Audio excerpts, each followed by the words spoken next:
Hare Krishna, Krishna Krishna, Hare Ram, Ram Ram, Hare Krishna, Krishna Krishna, Hare Ram, Ram Ram, Hare Krishna, Krishna Krishna, Hare Ram, Ram Ram, Hare.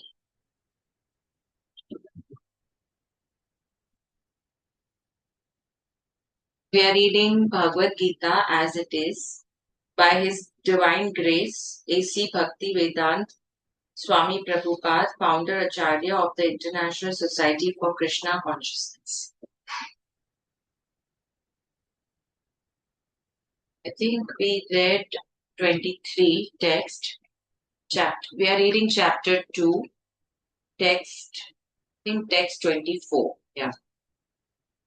This individual soul is unbreakable and unsoluble and can be neither burned nor dried. He is everlasting, present everywhere, unchangeable, immovable, and eternal, eternally the same. Purport. All these qualifications of the atomic soul definitely prove that the individual soul is eternally the atomic particle of the spirit whole, and he remains the same atom eternally without change. The theory of monism is very difficult to apply in this case because the individual soul is never expected to become one homogeneously. After liberation from material contamination, the atomic soul may prefer to remain as a spiritual spark in the effulgent rays of the Supreme Personality of God, head, but the intelligent souls enter into the spiritual planets to associate with the personality of Godhead. Yes. The word Sarvagata, which means all pervading, is significant because there is no doubt that living entities are all over God's creation. They live on the land, in the water, in the air, within the earth, and even within fire. The belief that they are sterilized in fire is not acceptable because it is clearly stated here that the soul cannot be burned by fire. Therefore, there is no doubt that there are living entities also in the sun planet with suitable bodies to live there. If the sun globe is uninhabited, then the word Sarvagata, living everywhere, becomes meaningless. So informative. Let's go to text 25.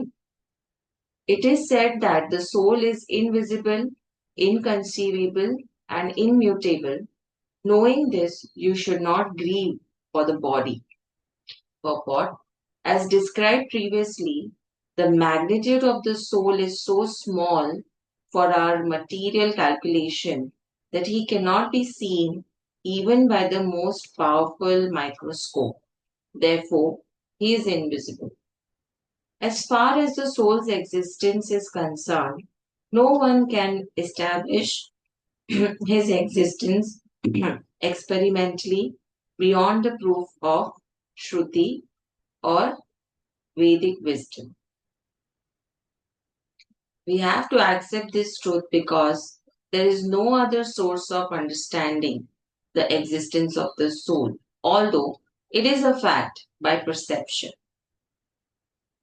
There are many things we have to accept solely on grounds of superior authority.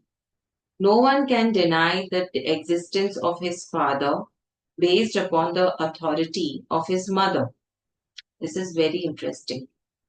There is no source of understanding the identity of the father except by the authority of the mother. Similarly, there is no source of understanding the soul except by studying the Vedas. In other words, the soul is unconceivable by human experimental knowledge. Yes, we can't study soul. Um, the soul is the soul is consciousness and conscious. That also is the statement of the Vedas, and we have to accept that. Unlike the bodily changes, there is no change in the soul. As eternally unchangeable, the soul remains atomic in comparison to the infinite Supreme Soul. The Supreme Soul is infinite, and the atomic soul is infinitesimal. Therefore, the infinitesimal soul, being unchangeable, can never become equal to the infinite soul. So I'll just see what is the meaning of infinitesimal. Yeah,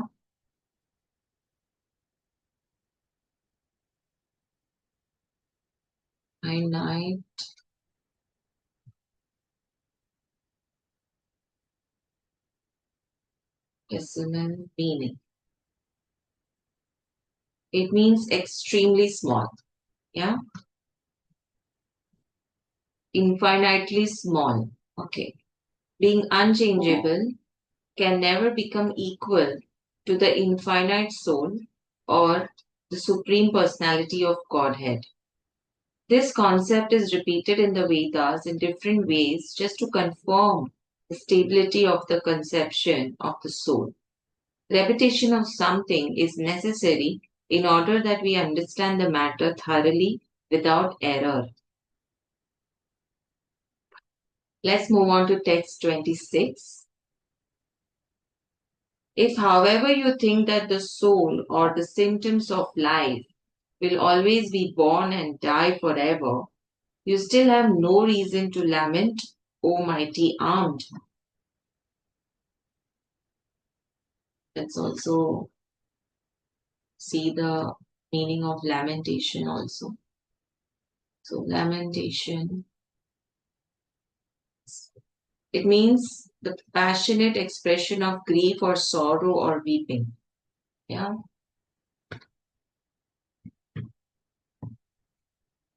Let's read the purport. There is always a class of philosophers almost akin to the Buddhists who do not believe in the separate existence of the soul beyond the body. When Lord Krishna spoke the Bhagwat Geeta, it appears that such philosophers existed and they were known as Lokayatikas and Vaibhavashikas. Such philosophers maintain that life symptoms take place at a certain mature condition of material combination. It's very interesting. The modern material scientists and material philosophers also think similarly. They are using the word material because they are using material to understand uh, the existence of soul. According to them, the body is a combination of physical elements, and at a certain stage, the life symptoms develop by interaction of the physical and chemical elements. The science of anthropology is based on this philosophy.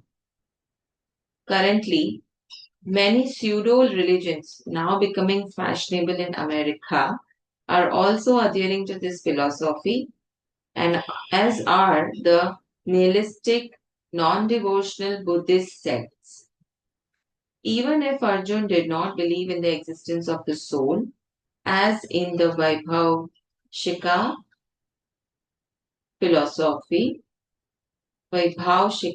philosophy, there, there would still have been no cause for lamentation. No one laments the loss of a certain bulk of chemicals and stops discharging his prescribed duties. Because he's saying, after all, it is just chemical, right? The body. You're not destroying the soul, you're just destroying the body. It's only chemical. And why should you lament? On the other hand, in modern science and scientific warfare, so many tons of chemical are wasted for achieving victory over the enemy. According to the Vaibhaushika philosophy, the so-called soul or Atma vanishes with the deterioration of the body. So, in any case, whether Arjun accepted the Vedic conclusion that there is an atomic soul or he did not believe in the existence of the soul, he had no reason to lament. According to this theory, since there are so many living entities generating out of matter every moment, and so many of them are being vanquished every moment, there is no need to grieve for such incidents.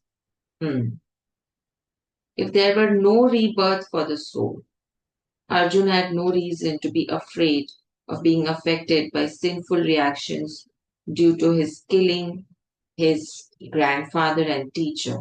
But at the same time, Krishna sarcastically addressed Arjun as Mahabahu, means mighty armed, because he at least did not accept the theory of Shikas, which leaves aside the Vedic wisdom. As a Kshatriya, Arjun belonged to Vedic culture, and it behooved him to continue to follow its principles. Just trying to remind Arjun that you are Kshatriya and you are still devoid of Vedic wisdom, or you are not doing as instructed in the Vedic wisdom. Let's go to text 27. One who has taken his birth is sure to die, and after death, one is sure to take birth again. Therefore, in the unavoidable discharge of your duty, you should not lament. Very interesting. Let's read the purport. One has to take birth according to one's activities of life. Yeah.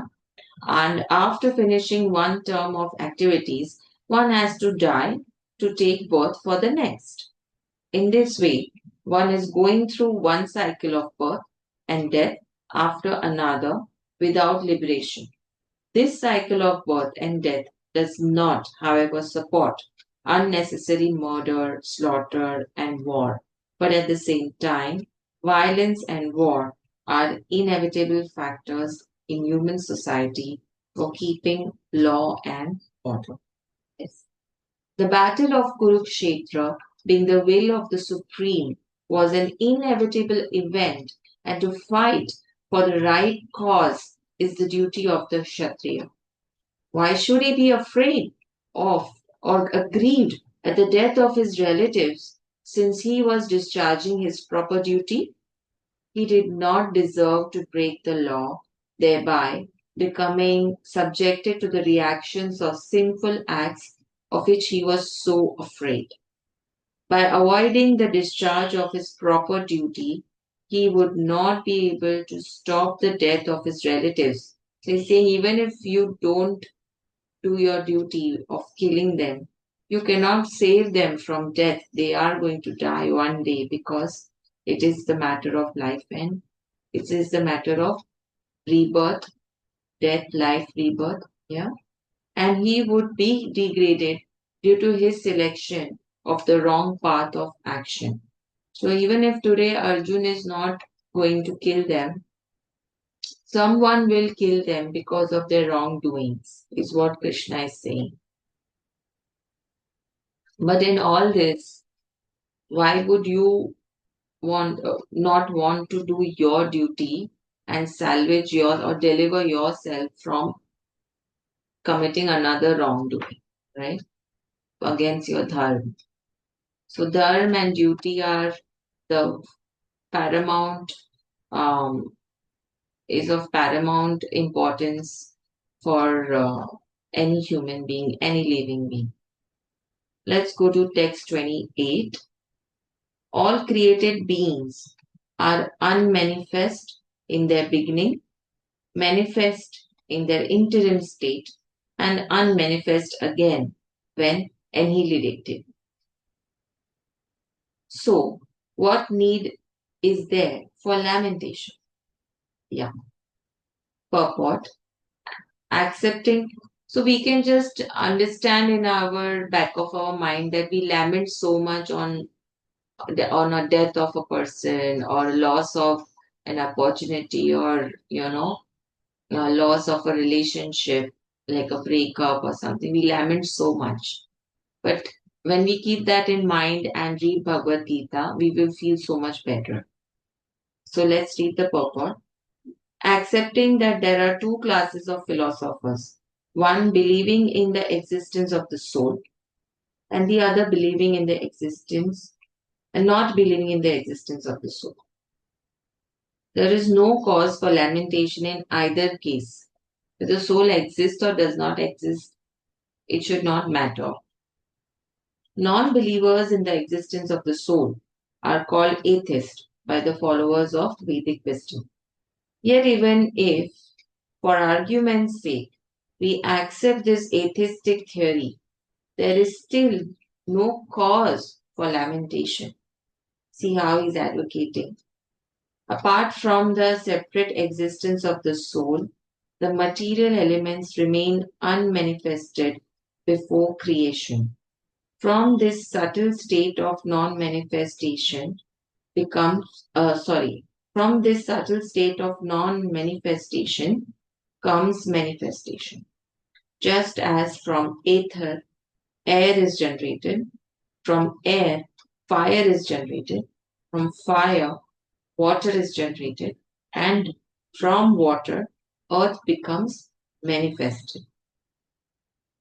From the earth, many varieties of manifestations take place. For example, a big skyscraper manifested from the earth. When it is dismantled, the manifestation becomes again unmanifested and remains as atoms in the ultimate stage. Wow, this is so intriguing. So we have it this is whatever we are seeing around us is all our manifestation. And when we stop manifesting, all of these things will again go back to becoming a small atom. Again, when we think of let's say we think of a mountain in front of us, it will get manifested, and after a few years, there will be a mountain in front of us. You know, so it is so magical. Everything is magical. Everything is a manifestation, and it will it will also get destroyed once you unmanifest it, right? The law of conservation of energy remains, but in course of time, things are manifested and unmanifested. So energy is the same. It depends on how you manifest it and unmanifest it. That is the difference.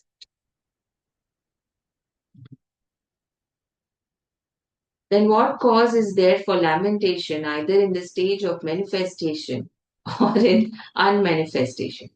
Somehow or other, even in the unmanifested stage, things are not lost. Both are the beginning and at the end. Both at the beginning and at the end, all elements remain unmanifested, and only in the middle are they manifested. And this does not make any real material difference. And if we accept the Vedic conclusion as stated in the Bhagavad Gita, that these material bodies are perishable in due course of time, antavanta ime deha, but that the soul is eternal, nitya yokshta sharirinaha, then we must remember always that the body is like a dress. Therefore, why lament the changing of a dress? The material body has no factual existence in relation to the eternal soul. It is something like a dream. In a dream, We may think of flying in the sky or sitting on a chariot as a king. When we wake up, we can see that we are neither in the sky nor seated on the chariot. The Vedic wisdom encourages self realization on the basis of the non existence of the material body. Therefore, in either case, whether one believes in the existence of the soul or one does not believe in the existence of the soul, there is no cause for lamentation for loss of the body.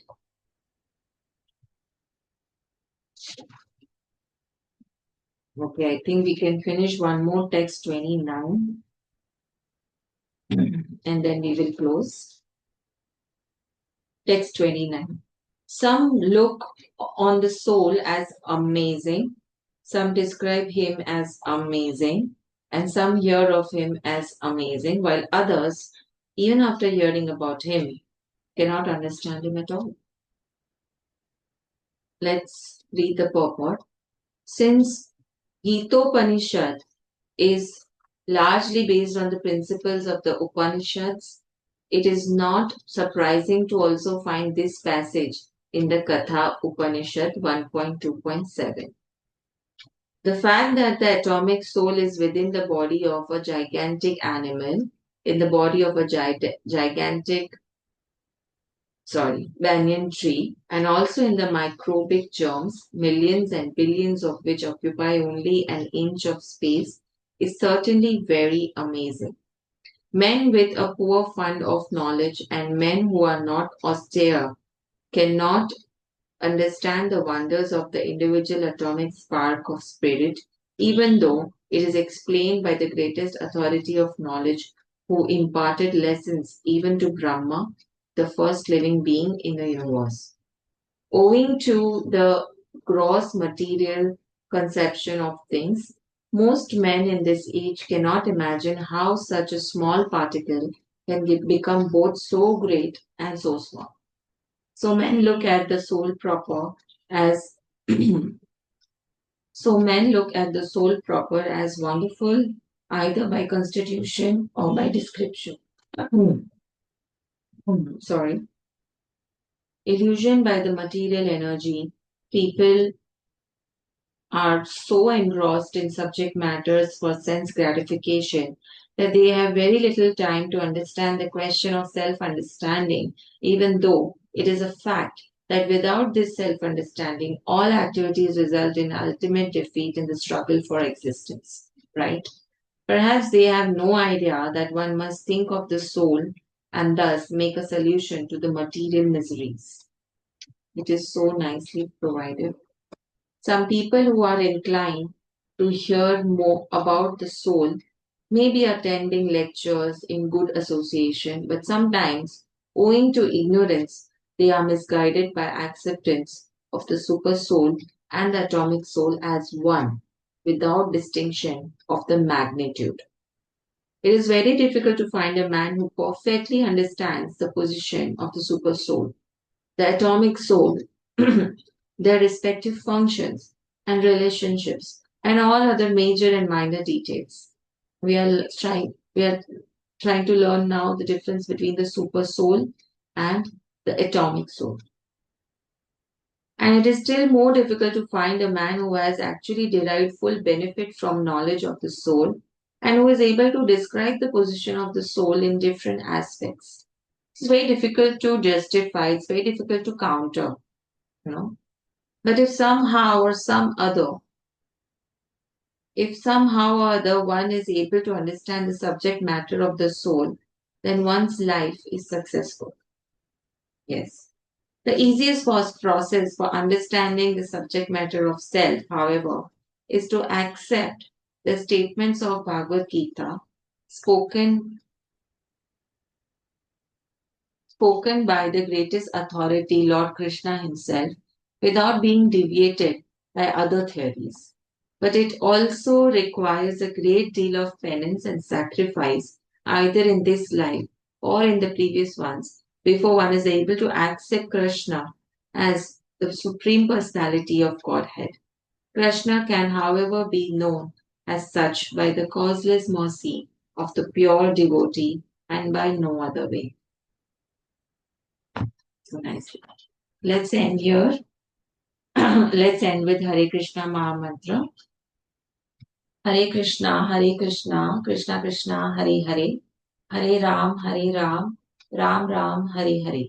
Hare Krishna, Krishna Krishna, Hare Hare, Hare Ram, Ram Ram, Hare Hare.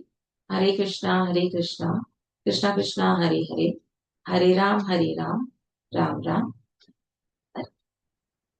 Hare Krishna. Let's stop the recording.